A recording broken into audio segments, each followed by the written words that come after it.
ବାଲେଶ୍ୱର ସହରର archive construction private limited ଏସିପିଏଲ୍ର ଅନ୍ନଦାନ ସେବା।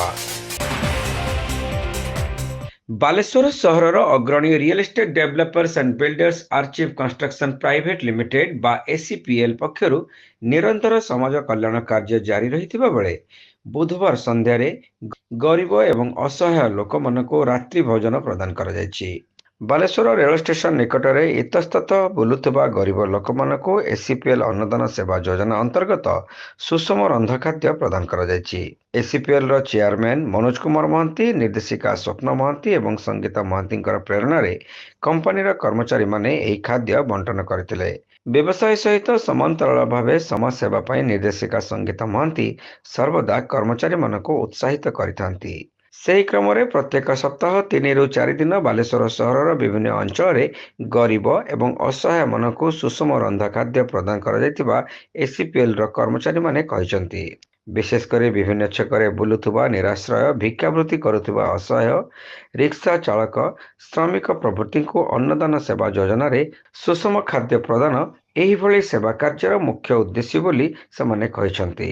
ଏହା ସହିତ ବାଲେଶ୍ୱର ସହରରେ ଥିବା ବୃଦ୍ଧାଶ୍ରମ ଏବଂ ଅନାଥ ଆଶ୍ରମ ଗୁଡ଼ିକରେ ମଧ୍ୟ ଏହିଭଳି ଅନ୍ନଦାନ ସେବା କାର୍ଯ୍ୟ କରାଯାଉଥିବା ସେମାନେ ସୂଚନା ଦେଇଛନ୍ତି। ଆମର ଏସିପିଏଲ୍ର ଚେୟାରମ୍ୟାନ୍ ଯେଉଁ ଆମର ମନୋଜ କୁମାର ମହାନ୍ତି ଆଉ ଡାଇରେକ୍ଟର ଯିଏ ଅଛନ୍ତି ସଙ୍ଗୀତା ମହାନ୍ତି, ତାଙ୍କରି ପ୍ରେରଣାରେ ଏସିପିଏଲ୍ ଗ୍ରୁପ୍ରୁ ଏଇଟା ଆପଣଙ୍କର ଚାଲି ରହିଛି। ଏଇଟା 6 ମାସ ହେଲା କାମ ଆମର ଦିଆ ଚାଲିଛି। ସବୁ ଯେତିକି ଆମର ଷ୍ଟେସନ ଛକ ପାଖରୁ ଆରମ୍ଭ କରିକି 2-3 ଜାଗା 4 ଜାଗା ଟାଉନ୍ ଭିତରେ ଆମେ ଦିଆ ଚାଲିଛି।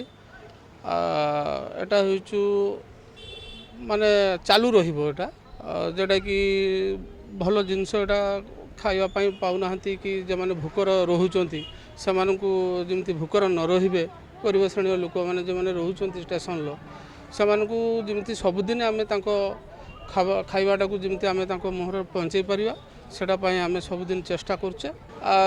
ବିଶେଷ କରି ଆମର ଷ୍ଟେସନ ଛକଟା ହେଉଛି ସବୁଠାରୁ ବଡ଼ ପଏଣ୍ଟଟା ରହୁଛୁ। ତା ସହିତ ଆପଣଙ୍କର ସବୁ ଯେତିକି ଅର୍ବାନ୍ ସବୁ ରହିଛି, ତାପରେ ଯେତିକି ଅନାଥ ଆଶ୍ରମ ଗୁଡ଼ା ରହିଛି, ସେ ସବୁ ଅନ୍ଧ ସ୍କୁଲ, ସେ ସବୁ ଜାଗାର ଆମେ ପ୍ରତି ୱିକ୍ଲି ଆମେ 3 ଦିନ 4 ଦିନ କରିକି ଆମେ ସବୁଆଡ଼େ ବୁଲି ବୁଲି ଦେଉଛୁ।